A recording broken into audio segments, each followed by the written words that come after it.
If you could only have one concept for better learning and to improve at skills, what would that be? Well, my argument, and I hope that you will feel the same way after this video, is that the 4 stages of competence is by far the most important single concept that we can use to become better at whatever we're doing.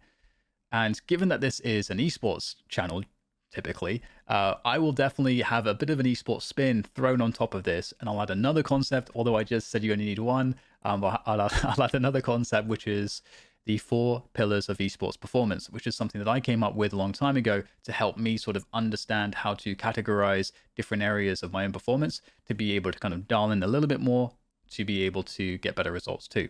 So first of all, let's start with the 4 stages of competence. What is it?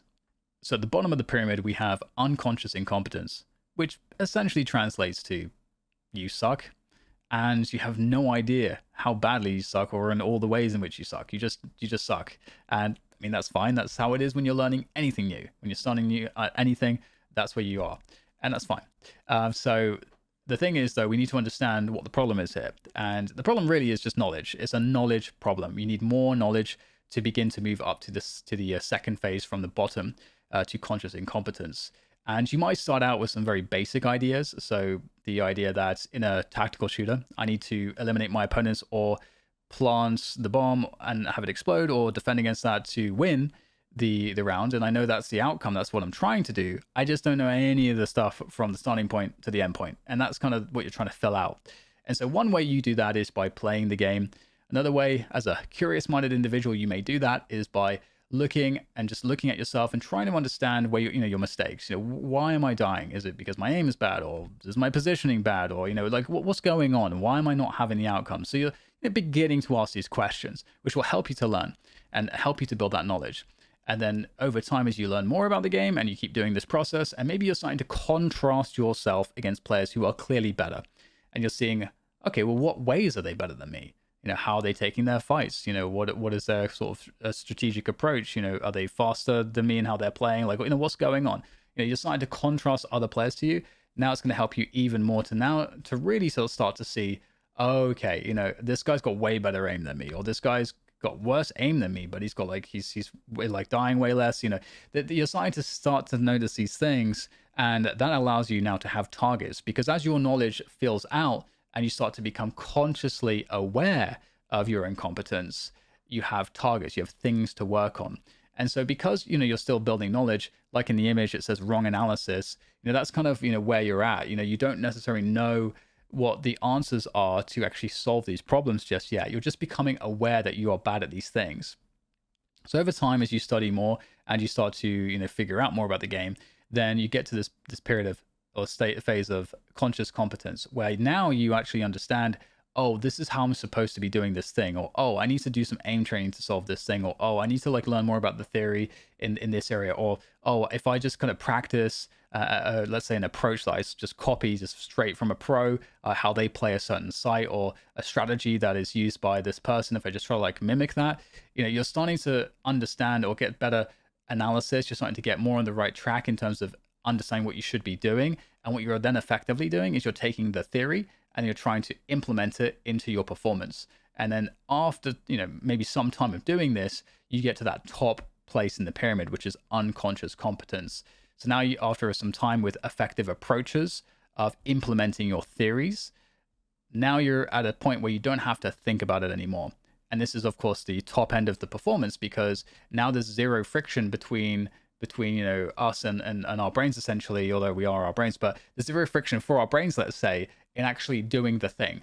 So that allows you to react more quickly, and out of hundreds of options, you're not having to expend energy understanding what is the best one to choose. You just instantly know what the best thing is to choose. So you're much faster, and that mental bandwidth can be used on other things, which it should be used on, such as, monitoring the macro situation constantly. Because you shouldn't actually be in a place where, when you're really performing at a high level, you shouldn't be in a place where you're having to think about the decisions you're making that much. It should be very minimal. And all that bandwidth should be on monitoring, the intake of information that the game's feeding you. Because this is how you get very, very amazing game sense and all the rest of it. It's because you're super dialed into the game. But you can't be super dialed into the game if you're spending loads of time actually just thinking about how to make a decision. So ultimately that's the end goal of where you want to get to. And as I mentioned, it starts out as a knowledge problem. You get that theory, you start to understand yourself more as a player, then you start to understand how you approach actually implementing those improvements, so that then this is essentially the quality of your practice and how you practice. And then eventually you get to that unconscious competence. So there are the 4 stages, and you can use this. This is like an idea that you can apply to pretty much everything. So as the bonus, the 4 pillars of esports performance, it's quite rudimentary, but you can go deep on all of them. And I think it's a good way to, if you think about these different things and just look at yourself through the lens of these different pillars I'm about to describe, I think it can be very helpful, because you're more intentionally directing your improvement, and you're more intentionally looking to learn about who you are as a player, where your strengths are and where your weaknesses are. And again, like I mentioned with the 4 phases of competency, it helps you to then set targets as to what you should be working on. So this is why I'm talking about it, because when you have those 4 stages of competency as a knowledge problem, it's very difficult for people to know where to start. So what I'm doing here is I'm taking you as the thing to start with, as opposed to the game, or the thing that, the theory of the game that we're trying to learn. Instead, we're looking at the theory of you and the theory of how you kind of approach the game. So the first thing is physiology. We don't have to spend any time on this one. It's just, we want good sleep, because good sleep translates to more effective learning. And it also translates to better mood. It translates to better, basically everything. It's same thing with, in diet and exercise and all the rest of it. It's going to help with our concentration, our alertness, our focus, and just all of these positive things. Everyone knows most of these things anyway, right? So we don't have to think about it too much. The other 3 big areas that we can spend more time on is, let's do the first one. It's mechanics. So because all of this is about intentionality and awareness, when we think about mechanics, it's everything relating to the mouse and the keyboard. So over time, you need to be noticing areas in which you're good. That's just as important as to notice areas that you're bad.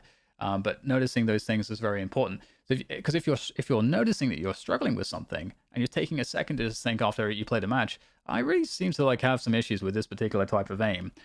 Maybe it's like long range precision tracking or something like that. Go and try to isolate that thing. Think about that thing. What are you putting in place? Are you prioritizing that as one of the things you want to focus on with your mechanics? Go and do that thing. There's a reason why this is very beneficial, is because if you are intentionally and consciously putting yourself to task to improve certain areas, it's going to really help to offset any of the difficulties when you lose, because you will always feel that you're getting better, even if the outcome is not what you want. And that's another thing that's generally important. So this is why intentional approaches are very, very powerful. So mechanics, you can go very deep on it in terms of all of the different ways you can look at it and break it down. Like we just used a category there of precision tracking. There's all sorts of different aiming categories we can think about, and of course that's what the aiming community is there to that's what their obsession is and what they focus on. When it comes to psychology, moving on to that, psychology is an enormous area that is criminally under talked about. And that's why I do a lot of work on it, because I feel like it needs more representation. But there's just so many areas, starting with mindset. So setting up your minds to actually play. This is something I always heavily advocated for, where you go into practice sessions with sort of specific agreements with yourself in your mind of, I'm going to approach this. I'm going to be doing these particular things. I'm confident in my ability to do these things. I'm confident in my ability to reach my goal. Maybe that goal is to achieve a certain rank, or to become a pro player, or whatever it might be. But you kind of go in with a purpose, and you set up your mindset to kind of essentially understand what I'm working towards. So when things happen in the game that let's say it could be something that could tilt you, you have this kind of defense already put up in place that will help you to be resilient against that. And also, if the game doesn't go well, help you to be resilient against ways in which the game will hurt your confidence. Because confidence is an emotion. And so like any of the emotions, we have to kind of keep it in check, and we have to kind of try, if we can, not to allow too many outside things to essentially impact it, and things that we can't control. We want to be in control of our confidence, because then it can be more consistent. So that's something to think about. And there's other areas too with psychology, like your mental game leaks, for example. The mental game leaks are, often come out in as mistakes in decision making. You overpeak something, or you went for a certain aggressive type of play that maybe you didn't need to make. There's all of these different types of decision making. What looks like decision making areas is often actually motivated by our mental game, and our mental game will lead us into choosing that decision. And so this is what a lot of people get wrong, is they try to think that they should need to correct their decision making, or they get endlessly frustrated because they can't understand why they repeat the same types of decision making errors because they know better. And the reality is because they have to actually not work on the decision making, but they have to work on their mental game instead and understand where those decision making errors are actually coming from. This requires mental game awareness, which is very, very challenging. This is probably one of the hardest things to do as a player, and it requires constant practice over a long period of time. But over time, you're going to reap the rewards from it by being a more consistent player. There's so many areas to go into. The other thing about the awareness too is understanding, what you're experiencing, because what will happen with a lot of people is they'll be very reactive in terms of their psychology. And so, suddenly they're just angry and they don't even know how they got there, because they couldn't, they didn't understand that, oh, I'm feeling frustrated right now. They didn't get that cue, or like, oh, I'm feeling more frustrated right now. Oh, I'm feeling really frustrated, and now I'm kind of like my blood is kind of boiling, and my heart rate racing and so on. That's the point in which they suddenly are becoming aware of what's going on, and it's too late at that point. And so, avoiding tilt is understanding over time the situations which actually frustrate you, and then understanding how to reframe those things, or understanding at least how to deal with them in some way or another, so that you don't get to the point of no return. So we talked about 3 different areas of the mental game there. We talked about mental game leaks that are going to drive poor decision making. We talked about handling stuff that, like, things that we just like react very strongly to, that will just throw us off our game very badly. We talked about mindset and so on, and there's so much more as well in this area to helping you become a good player. It's not just a case of sitting down and just playing the game. You need to be quite intentional with how you set things up. And then finally, the final pillar, decision making or theory. I never really settled on which one I should really use there, which word. But decision making or theory is your ability to, of course, be good at decision making. And to do that, you need to have a good grasp of the theory of the game. And so this is an area that you can obviously look at, like, how do you make decisions? And to do that, you need to understand the fundamentals of the game fairly well. And then you need to kind of, over time, just build that understanding out. And because the thing is, what a lot of players tend to do, and I did this as a very young player myself, is you tend to just look at what other people are doing, and that's good. And if you spend loads of hours and grind, you'll just be able to just do that thing, and it's cool. But the problem is, and I, again, also experienced this personally, I got to a high level, and then I was like, man, I'm hitting a barrier, a wall. I can't improve anymore.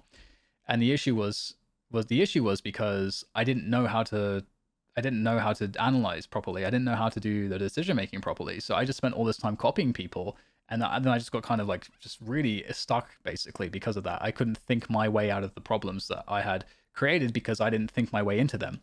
I had other people thinking my way into them.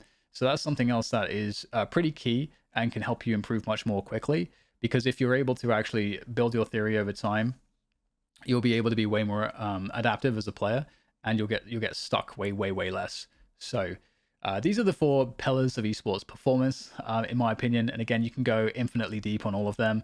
So it's something that I think you don't necessarily need to do, but it's very useful to help you to be more intentional when you approach your training or you approach improving, to be able to look at these things and say, okay, how do I break some of these things down? How am I reflected as a player in these different pillars? So with that said, I hope this video was educational or inspirational in some sense to help you get more out of your training. I thank you all for watching. If you like this, please subscribe and let me know what you thought in the comments, or what you would like to hear me talk about next. Thank you so much. I'll catch you guys on the next one.